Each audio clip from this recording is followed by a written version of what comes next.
Thanks for watching Jiggy Jag TV. I am James Lowe out here in the great city of Salina, Kansas. We want to thank the Steifel Theater for the Performing Arts and our good friend Jane Gates for allowing us to come cover Cantus. We're going to go chat with a member of Cantus and watch a little bit of their sound check right now here on JiggyJagRadio.com.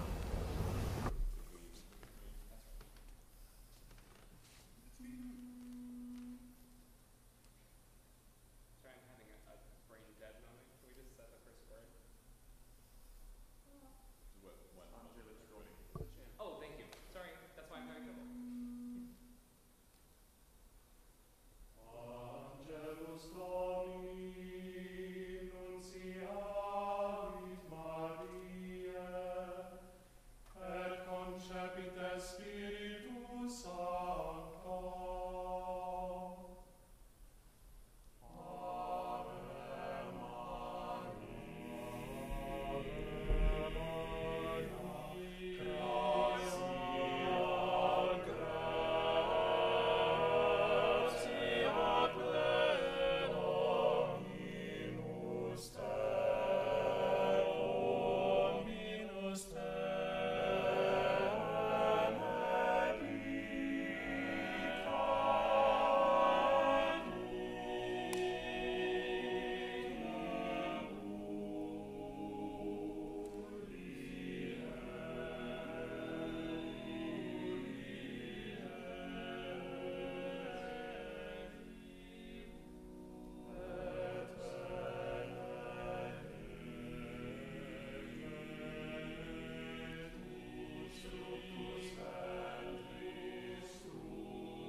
Go ahead and give us a brief introduction on yourself, my friend.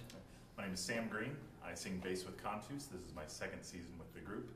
I grew up in Webb City, Missouri, and I have a music education degree from the Conservatory of Music at the University of Missouri, Kansas City.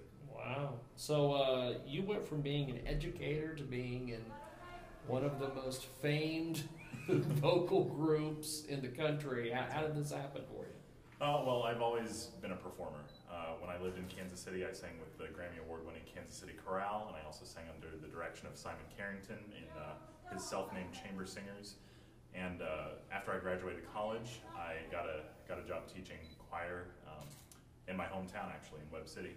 Yep. And while I was teaching, I was still performing, and I auditioned for Cantus in 2013, and they had an opening for a bass singer. One of their longtime original members, Tim Takash, retired after 17 years. They had a bass opening for the first time in that position for 17 years, and I happened to be the right place at the right time, I guess you could say. Now, while you were in a conservatory, you studied trombone. How has that prepared you for Cantus? Well, I feel that instrumental and vocal music can help each other out so much. Yeah. When I was in high school, I was a band nerd, I would say, and I didn't really get into singing until my senior year of high school, and didn't study voice until 2 years into my study at the conservatory, because I just found that singing was much more personal to me, and it was much more fulfilling as a musical outlet for myself. Yeah. So the trombone study definitely helped me with my reading abilities, my abilities to hear and sing harmony in tune, and I think that really served me well as a singer in Cantus. Now, how exactly do you get into Cantus? How do you find them? How do they find you? How does this all work? We have a nationwide audition process every year. So the 9 artists that are on the stage tonight all came to Cantus through a national audition process. We're from all over the country. Wow. And once we get the job, we relocate to the Twin Cities, Minneapolis and St. Paul. But every year we send out materials asking for interested singers to send recordings to us. We hear them sing solo selections. We hear them sing vocalises, and through those pre-screening process, we decide who we'd like to hear live. That's awesome. They're invited we receive about 30 to 60 applications every year, and we only invite maybe 10 singers for the live audition. Wow. We hold those every year. We hear them sing their solo selections. We hear them sing with Cantus ourselves, and we have them do some sight reading. We have them do harmonization with the group, and we have dinner at the end of the day to make sure that we can hang with them in a social setting. Coexist. Yeah. That's awesome. Now, with Cantus, what has been some of the most difficult things this season that you've had to deal with as far as performances on stage, practicing, things like that? This season has been especially busy for Cantus. We actually started this season a little earlier than usual. We went on a 2-week cruise with Garrison Keillor and a Prairie Home Companion to the Baltic Ocean. So we had to prepare about 75 pieces in maybe 6 weeks to make sure that we could perform for the people on that.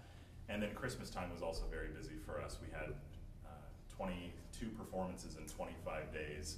We had, along with our Christmas shows that we do in the Twin Cities, we also, this was the final season for All Is Calm, which is a collaboration that we do with Theater La De Da in the Twin Cities. Wow. Now, knowing that you're going to be going on a cruise, is there certain things you have to do with your voice as far as preparing for that? Because you're out on the ocean, essentially. We sing a lot, yeah. There's no special preparation. We try to make sure that we stay healthy as human beings, and that helps the health of your voice. You know, we try to drink as much water as possible. We try to get enough sleep, and we try to stay healthy while we're on the road. That's cool. Now, as far as vocal groups and things, growing up and being involved in different things throughout school, what would you consider some of the people that you looked up to as far as vocal groups? As far as vocal groups go, my first inspiration for a men's group singing was the Gaither Vocal Band. I was very interested in Southern gospel music in high school and in college. I also enjoy vocal jazz groups such as the Four Freshmen and Take Six. Yes, we actually interviewed the Four Freshmen in this building. Oh, you did? Yes. I'm a big fan of theirs. I'm also interested in barbershop quartets, and just anything that involves men harmonizing just really tickles my ear. Yeah. Now, how exactly do you guys get, when you guys go through your practice, what is that like before a performance? Well, since we don't have a centralized conductor, each of the 9 artists on stage is responsible for making sure that they have buy-in in the final product. So before a concert, we'll do a sound check, and then we rehearse any trouble spots that we may have had at the previous concert, or if we want to try something differently than we have in the past. we bring that up in our pre-concert rehearsals. But whenever we're at home, we're rehearsing all the time. We spend about 5 hours a day, 5 hours a day, 5 days a week, rehearsing with each other in the Twin Cities. Now you founded and I'm going to get this wrong. I know I'm going to get this. I'm going to butcher this. But you were the president of a campus-wide men's a cappella ensemble. That's right. Amphion? Amphion. Yeah. Amphion. How has that prepared you for Cantus, and how is that sort of what you did with that group comparing to some of the things you do with Cantus? Yeah, when I was in college, I had some friends who really wanted to have more men's music on campus. And rather than just taking singers from the conservatory and all the music students, it was campus-wide. We wanted to have kids who were political science majors. We wanted to have biology majors. We wanted to have any guy who wanted to sing in this group. Was in that group, yeah. Yeah, and it started, I think, my junior year while at UMKC, and even had a lifespan beyond our time at the conservatory or at the university. We had about a season afterwards where we kept singing together. Yeah. But being in a men's group is something that I've always enjoyed, and I just really like the camaraderie aspect of being in a men's ensemble as well. That's awesome. Now, how do we find Cantus online? Where's the best spot? You can go to our website, which is cantussings.org. You can also find us on Facebook. You can follow us on SoundCloud, which, if you're not familiar with that site, it's a music website where you can follow us, and we stream music, and we also give away free downloads every month. Awesome. Well, I appreciate it, sir. Thanks for doing this. My pleasure. Thank you. It was an honor to meet you. Thanks to Cantus, thanks to Rebecca from the PR company, and also thanks to the Steifel Theater here in the great city of Salina, Kansas. Thanks for watching Jiggy Jag TV.